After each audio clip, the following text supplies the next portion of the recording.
भगवान श्री कृष्ण द्वैपायन व्यास देव जी पधारे और युधिष्ठिर जी को कहा कि भगवान श्री कृष्ण की प्रेरणा से मैं आया हूं। भगवान ने आदेश किया है कि हम तुम्हें प्रति स्मृति नाम की विद्या दें।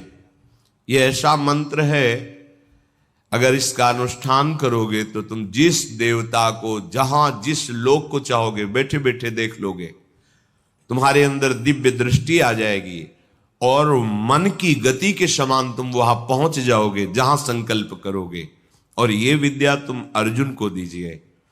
अर्जुन दिव्यास्त्र प्राप्त करे, जिससे इस पृथ्वी में जो असुर स्वभाव के जन हैं उनका उद्धार हो सके।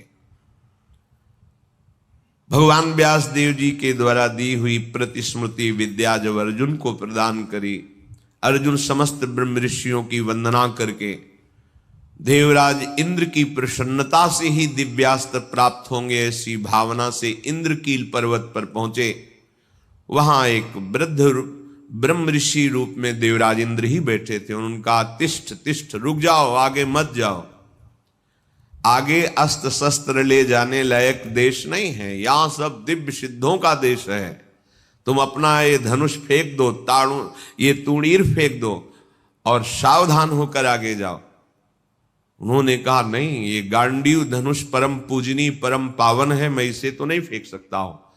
अगर इसे तुम फेंक दोगे तो जिस लोक का सुख चाहोगे वो सुख हम प्रदान करेंगे।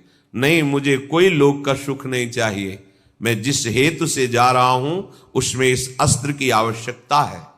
यहां एक संकेत मिलता है कि अगर आपने लक्ष्य बना लिया है उच्च कोटि का, भगवत प्राप्ति, भजन करना, धर्म से चलना, सत्य से चलना, तो आपकी परीक्षा होगी।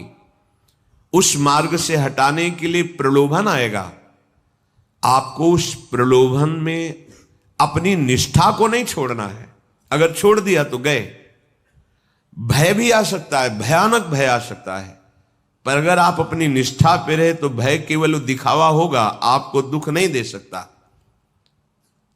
प्रकट हो गए देवराज इंद्र और कहा मैं कोई ब्रह्म ऋषि नहीं हूं, मैं त्रिभुवनपति देवराज इंद्र हूं।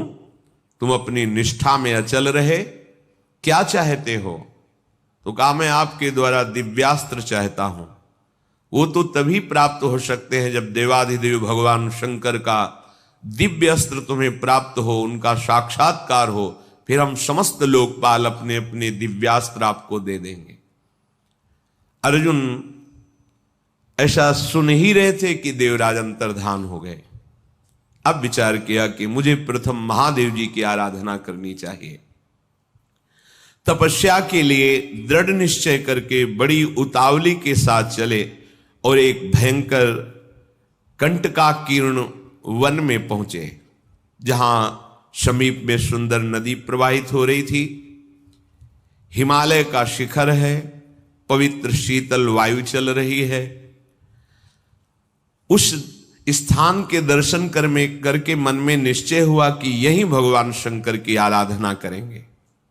महातेजस्वी दृढ़ संकल्प वाले अर्जुन ने उस प्रदेश में तपस्या में संलग्न होने के लिए स्थान चयन किया और कुशा की लंगोटी लगाई।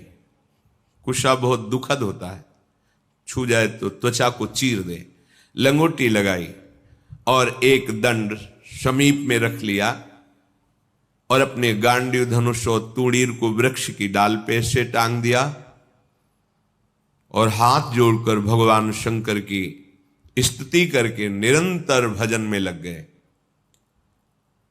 1 मास तक 3 दिन 3 रात कुछ नहीं खाना, उसके बाद सूखा पत्ता लेकर के पाना। दूसरा मास 6 रात के बाद कोई फल ले लेना। तीसरा महीना 15 दिन 15 रात व्यतीत होने के बाद एक बार कुछ फल ले लेना। चौथे महीने में केवल जल पीकर रहना, फिर जल भी छोड़कर केवल वायु श्वास, बस निरंतर महादेव जी के चिंतन में निमग्न। दोनों भुजाएं उठाए हुए,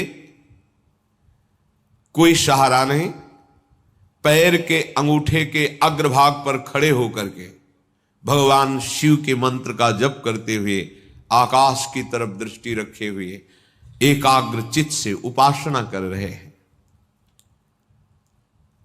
तदनंतर अर्जुन की भयंकर तपस्या को देख करके वहां रहने वाले जितने ब्रह्म ऋषि थे सब भगवान पिनाक पाणी महादेव जी के समीप गए और महादेव जी को प्रणाम करके कहा, देवाधिदेव, अर्जुन आपके लिए महान तपस्या से युक्त होकर के उपासना कर रहे हैं।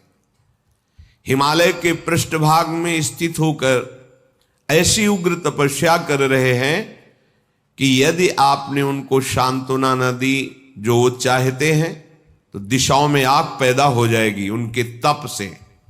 हे देव देवेश्वर, हम लोग कुछ समझ नहीं पा रहे कि उनको कैसे शांत करें। वे अपनी तपस्या का संताप प्रकट कर रहे हैं। हम महर्षि जन चिंतित हैं कि यदि वो ऐसी तपस्या में रहे तो आग पैदा हो जाएगी।